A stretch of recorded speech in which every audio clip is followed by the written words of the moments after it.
Nous avons de bonnes raisons, en regardant l'histoire des femmes, de rester mobilisés pour aider, soutenir les actions pour lutter contre l'injustice et les violences faites aux femmes. Notre démarche municipale, en signant la charte, est un engagement qui se prolonge pour les générations à venir. La charte qui sera signée ce soir invite les collectivités territoriales à utiliser leur pouvoir et leur partenariat en faveur d'une plus grande égalité pour toutes et tous. Pour assurer sa mise en œuvre, le signataire rédige un plan d'action. Pour l'égalité, le plan d'action pour notre commune sera énoncé ci-après par Monsieur le maire. La signature reconnaît que l'égalité est un droit fondamental pour qu'il doit être effectivement exercé et concerner tous les aspects de la vie politique, économique, sociale et culturelle.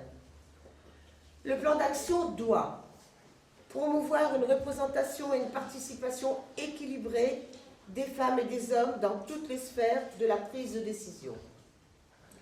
Travailler sur l'élimination des stéréotypes sexués. Intégrer la dimension du genre dans toutes les activités. Tous ces principes doivent être observés dans tous les domaines, politique, employeurs, santé, services sociaux, logement, garde des enfants, sécurité, sûreté, violences sexuelles, trafic des êtres humains et le développement durable. Il s'agit toujours de penser et prendre des mesures afin de promouvoir et de réaliser l'égalité des hommes et des femmes. Je remercie vivement les professionnels et les partenaires qui se sont engagés avec moi dans ce travail de réflexion permettant la mise en œuvre d'actions concrètes sur notre ville. Tous nos remerciements et notre reconnaissance vont vers Madame Jeannette Vaillant, présidente de la Ligue des droits de l'homme de Boulogne-sur-Mer, qui nous a honorés de sa présence dans nos réunions de travail et nous a aidés à affirmer nos convictions. J'aimerais maintenant que vous puissiez l'entendre. Je passe la parole à Madame Jeannette.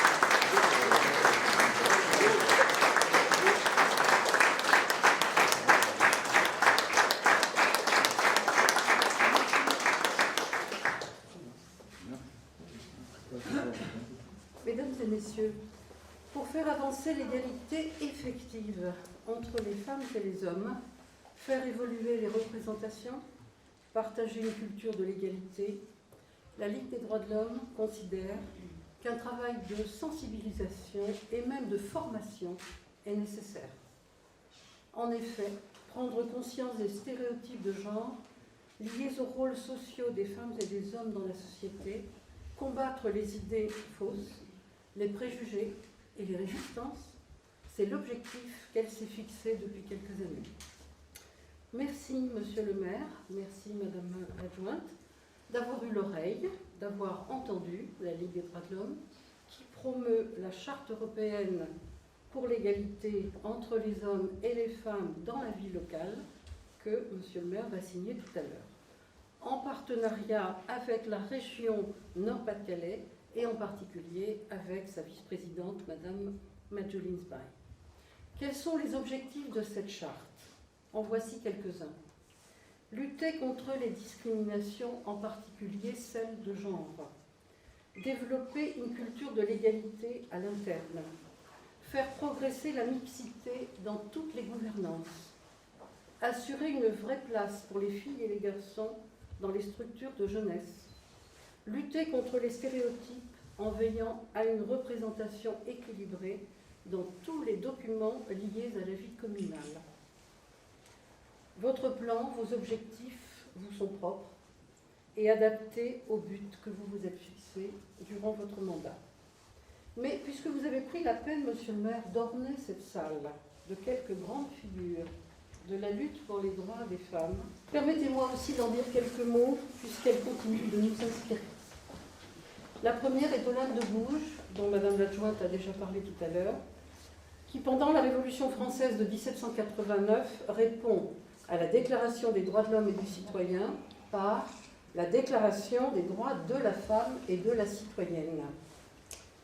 Même si elle finira sur l'échafaud, Olympe de Gouges inaugure une ère nouvelle, celle de l'aspiration collective à l'égalité de tous et de toutes.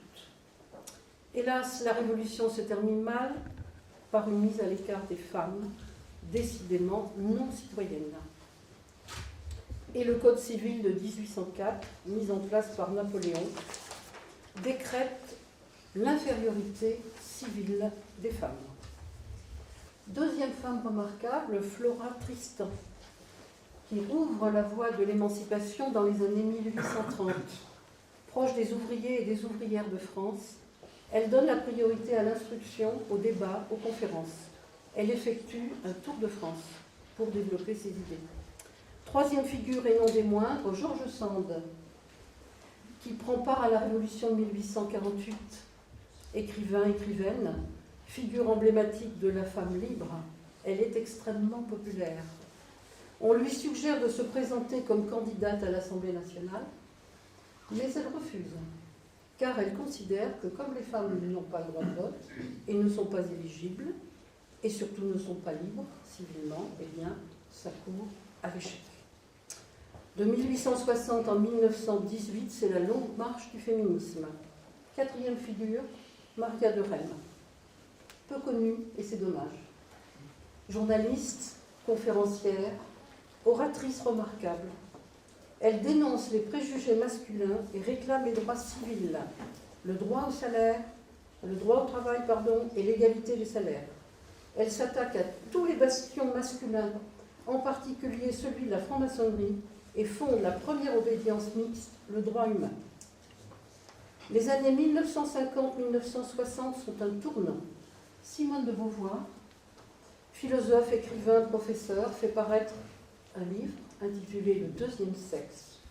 Tout le monde connaît la célèbre phrase « On ne naît pas femme, on le devient », qui va bouleverser la pensée de plusieurs générations de femmes et d'hommes.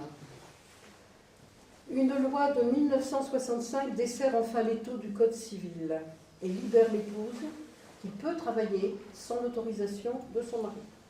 La loi Neuwirth de 1967 reconnaît le bien fondé de la régulation des naissances. Un enfant si je veux, quand je veux, est le credo des féministes de cette époque. Simone Veil, ministre de la Santé en 1974, sous la présidence de Valéry Giscard d'Estaing, et grâce aux pressions de l'opinion publique, surtout féminine, fait voter la loi qui libère l'avortement.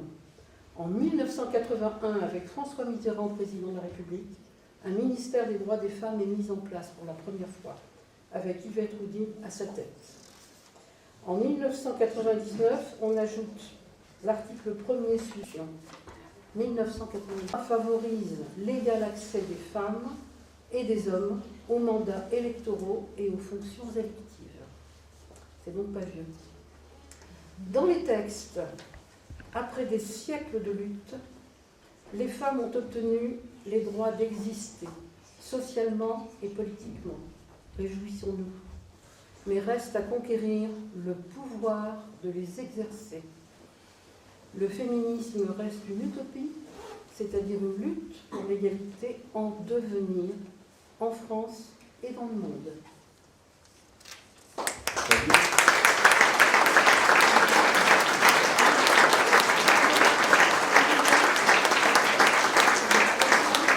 Écoutez, je suis très heureux d'abord d'accueillir Frédéric Cuvillier, ancien ministre, député de notre circonscription, maire de Boulogne, mes collègues également du conseil régional, Madjouline Sbaï, vice-président du conseil régional Nord-Pas-de-Calais, et également Régis Ningard, conseillère régionale et également adjointe au maire de Boulogne-sur-Mer. Saluer également les présidentes de la Ligue des droits de l'homme, également du Centre d'information des droits et des femmes et du planning familial. Également saluer mes collègues du conseil municipal, les collègues féminines, mais également tous les hommes qui sont ici présents dans cette salle du conseil municipal, et puis vous saluer, vous, mesdames, messieurs, qui avez bien voulu venir à notre rencontre ce soir.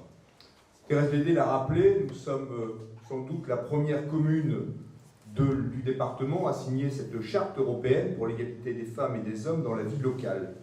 Et comme vous le savez, c'était un engagement que nous avions pris avec l'équipe municipale, Et je peux vous assurer que Thérèse Lédé, dès que nous avons été élus, est venue à nombreuses reprises dans mon bureau pour me dire « Olivier, cette charte, il faut absolument la signer ». Et croyez-le, c'est un conseil municipal unanime, une majorité municipale qui a vraiment voulu que cette charte puisse être bien entendu signée et qu'il y ait une application qui soit faite au quotidien à partir de ce jour.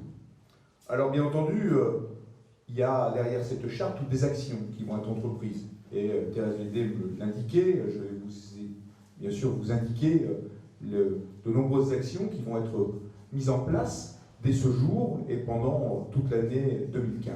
Toute l'année, mais au-delà, car bien entendu, cette charte ne nous engage pas sur une année, elle nous engage sur un mandat, elle nous engage bien entendu également nos successeurs, puisque c'est une charte qui officie la ville et également la Ligue des droits de l'homme.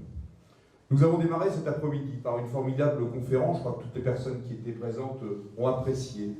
Nous avons vu un film retraçant la vie de Simone If, vous le savez, qui est décédée il y a maintenant quelques semaines, femme engagée, femme véritablement militante, indéflectible des droits de la femme, qui avait un slogan « Un enfant si je veux, quand je veux ».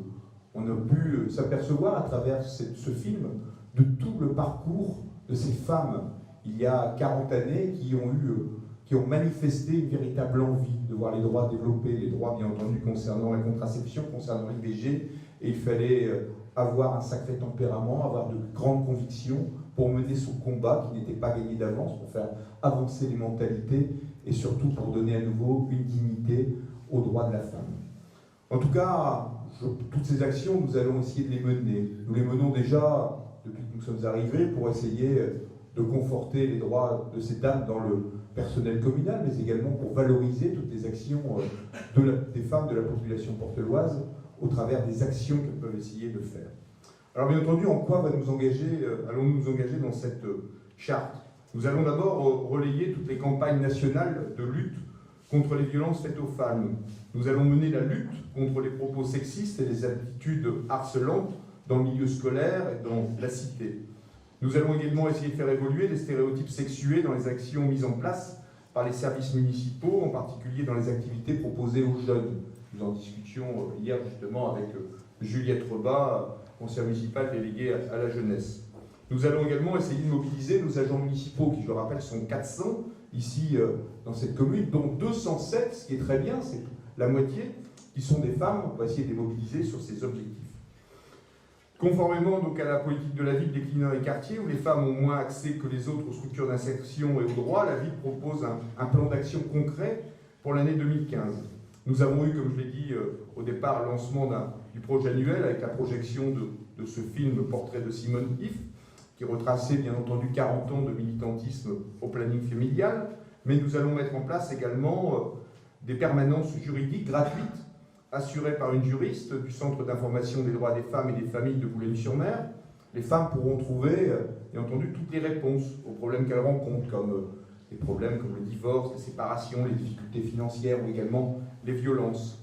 Elles auront lieu au pôle social et bien entendu, nous pourrons avoir des rendez-vous sur simple appel téléphonique et il y aura une confidentialité qui sera assurée. Nous aurons une animation de groupe de réflexion avec un jeu sur l'articulation des temps quotidiens dans la vie des femmes par le CIDFF. Nous aurons également l'organisation d'une action de la Journée internationale de lutte contre les violences faites aux femmes, qui aura lieu le 25 novembre.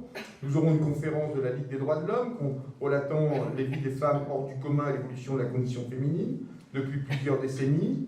Mais nous aurons également une partie artistique, avec la représentation d'une pièce de théâtre récit, Alors le monde est beau, par la compagnie de l'Interloc, une galerie de portraits d'amis de famille à partager. Nous aurons également la mise en place d'un atelier d'écriture de 8 séances de 2 heures qui se déroulera à la médiathèque du Portel, qui consiste à donner la parole aux femmes, à l'écrit ou à l'oral. Et bien entendu, ce sera animé par une comédienne qui se chargera de faire un recueil de paroles de femmes et les mettra en scène lors d'une restitution publique. Ce livret, bien entendu, sera mis à disposition à la médiathèque.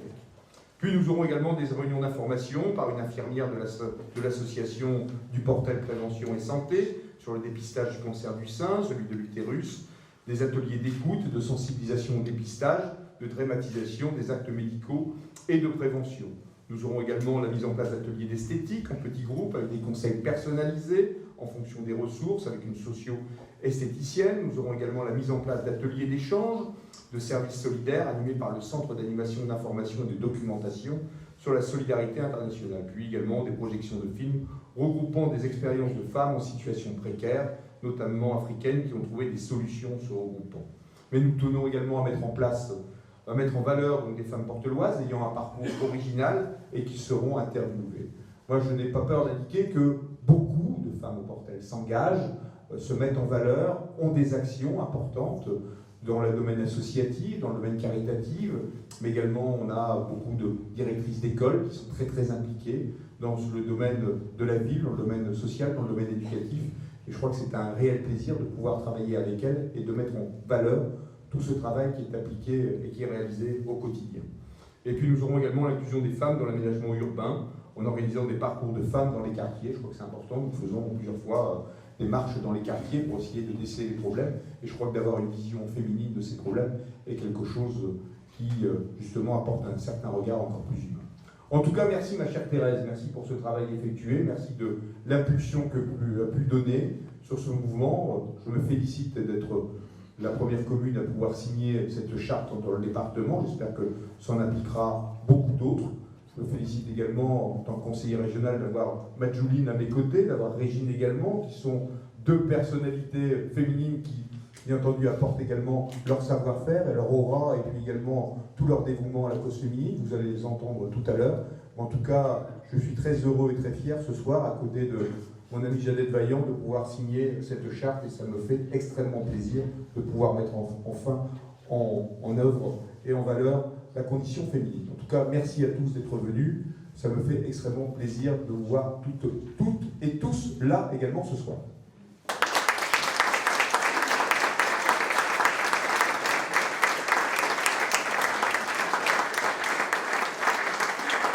Donc, je vais passer la parole à Madjouline Zbaï, vice-présidente du Conseil régional en charge de la citoyenneté, de la coopération et des relations internationales. Merci beaucoup, monsieur le maire. Merci pour ce discours très engagé. Je pense que, à la fois, votre adjointe au maire, que je salue très chaleureusement pour son engagement très dynamique, mais aussi l'ensemble des élus ici présents ont pu apprécier évidemment cet engagement que vous prenez aujourd'hui. Et puis, merci aussi aux associations, bien sûr, en premier lieu la Ligue des droits de l'homme, mais aussi le CIDFF, le planning familial, qui s'associent à cet engagement. Alors simplement, je vais vous parler rapidement d'engagement régional sur cette question. Nous avons décidé dès 2010, donc dès le nouveau mandat, un peu comme vous le faites aujourd'hui, nous engager dans une politique d'égalité entre les femmes et les hommes dans la vie locale. C'est un choix politique qui ne faisait pas partie spontanément de nos compétences, mais qui faisait partie, vous l'aurez compris, de nos préoccupations importantes. Nous avons choisi de signer cette charte que la municipalité du Portel va signer aujourd'hui, parce qu'elle nous donnait un outil, une feuille de route.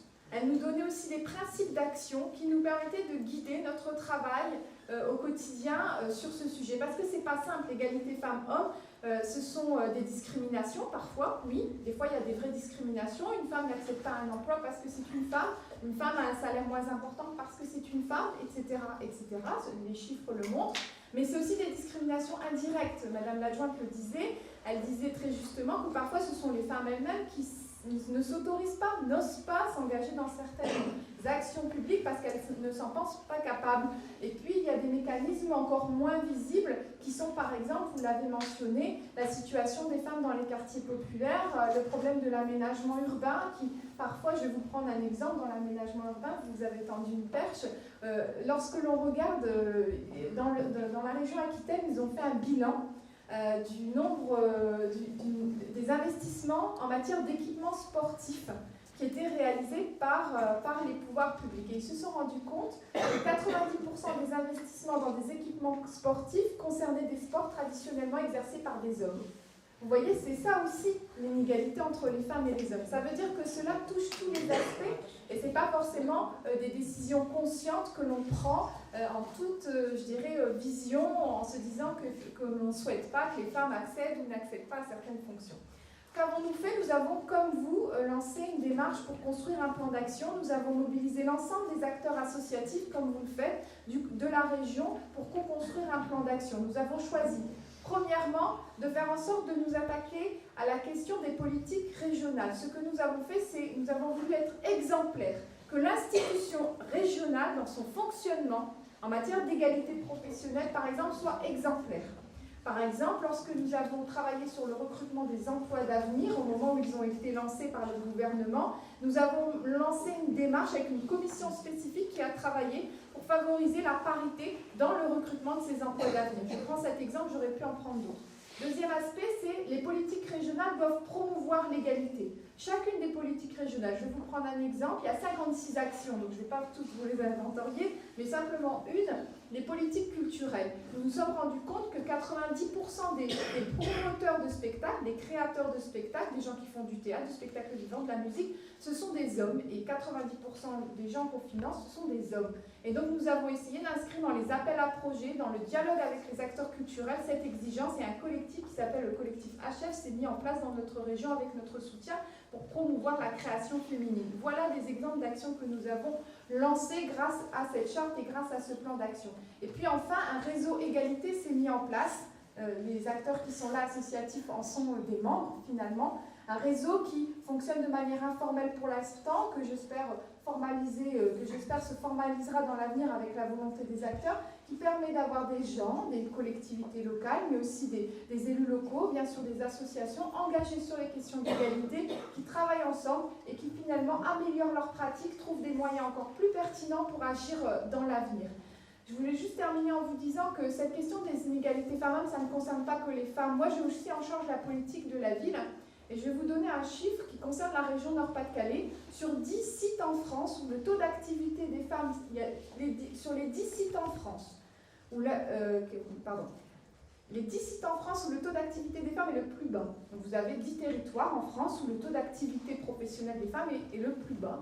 6 sont dans la région Nord-Pas-de-Calais. 6 sont dans la région Nord-Pas-de-Calais, c'est-à-dire qu'on a la panne, en quelque sorte. Alors c'est terrible de le dire comme ça, mais ça veut dire quoi? Moi j'ai en charge la politique de la ville. Aujourd'hui nous travaillons sur les futurs contrats de ville qui nous obligent à travailler sur l'égalité femmes-hommes. Ce que je dis à mes collègues souvent masculins, dans ces domaines, je leur dis avec beaucoup de force que lutter contre les inégalités femmes-hommes aujourd'hui, c'est lutter contre la précarité dans les quartiers. Ça n'est pas une question uniquement des femmes. Bien sûr, c'est une question de démocratie parce qu'il faut que les femmes puissent décider équitablement de l'avenir du territoire, participer aux décisions qui concernent l'avenir de notre territoire. C'est une exigence démocratique et morale.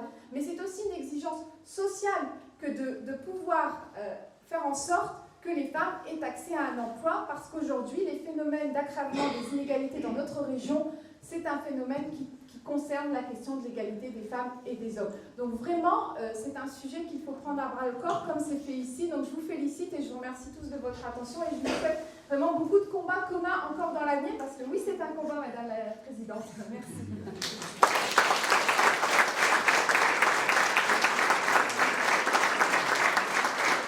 Merci, Julie. Je vais laisser maintenant la parole à Frédéric Cuvier. Merci, Monsieur le maire, pour cette indulgence qui m'amène à être à vos côtés, bien sûr, mais également aux côtés des membres de votre conseil municipal, des femmes qui aujourd'hui vous entourent et permettent d'arriver à la concrétisation, la formulation d'engagements qui furent les vôtres et qui rappellent combien, mesdames les présidentes, combien il est important que nous soyons dans cette vigilance. Ici, il s'agit bien, y compris dans le domaine des politiques locales, de vigilance quant aux discriminations qui peuvent peut-être au fil du quotidien être considérées comme une banalisation. Or, il n'y a pas de banalisation dès lors qu'il s'agit de pouvoir conquérir des droits nouveaux. Madame la présidente de la Ligue des droits de l'homme et de la femme, pouvait à l'instant rappeler sous forme d'évidence par les portraits ce qui étaient finalement des combats qui sont des combats fort anciens et qui nous permettent de mesurer combien il est parfois extrêmement difficile de faire s'imposer ce qui est finalement du bon sens.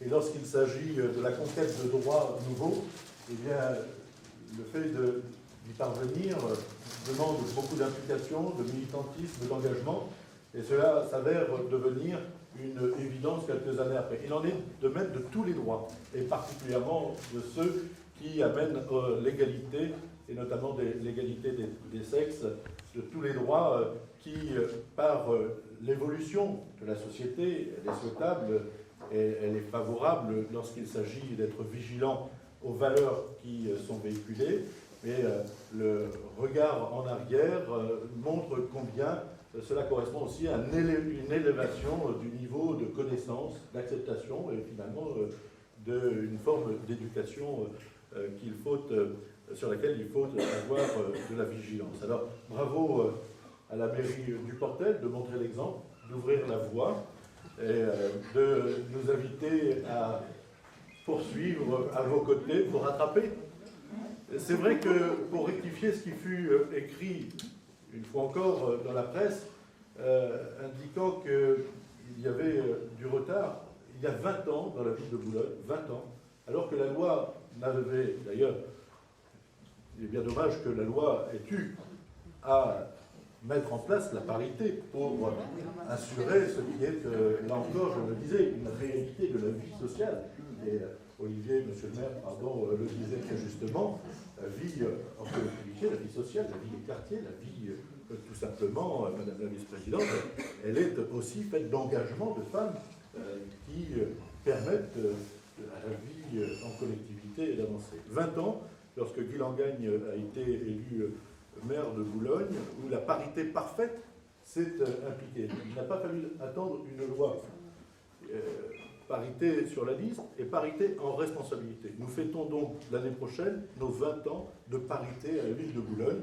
Je souligne parce que cela paraît évident, mais cela n'a pas été une acceptation évidente à l'époque. Et je me souviens que la même presse disait qu'il s'agissait d'une forme de gadget électoral. Gadget électoral. Ça n'a pas été un gadget électoral parce que ce serait réduire les femmes qui s'engagent à finalement une forme de figuration.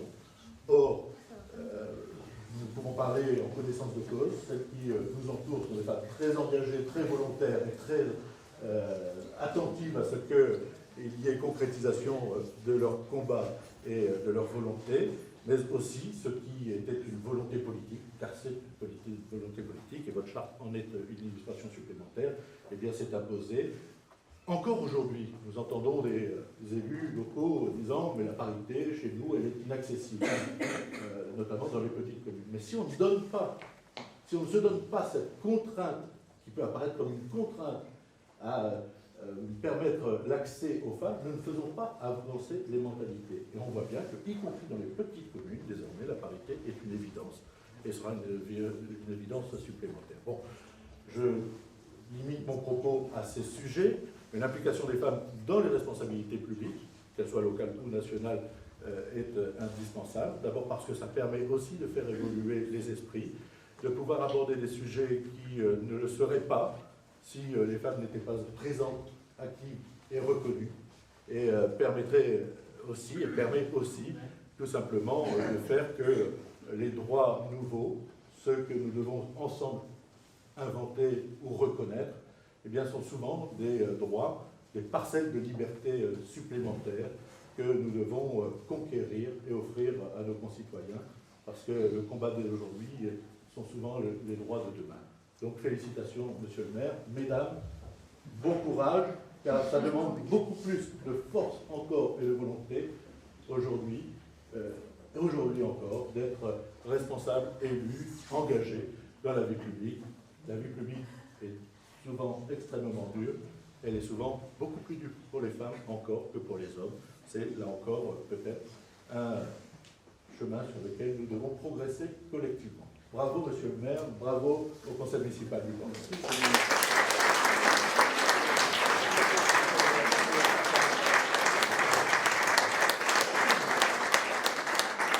Donc maintenant, je vais proposer à Janet Vaillant de signer avec moi la charte européenne pour l'égalité des femmes et des hommes dans la vie locale. Allez, honneur à Janet.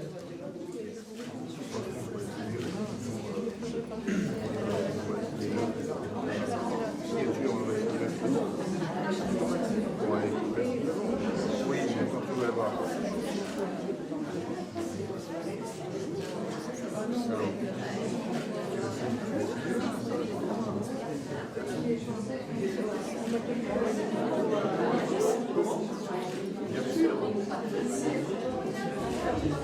bien.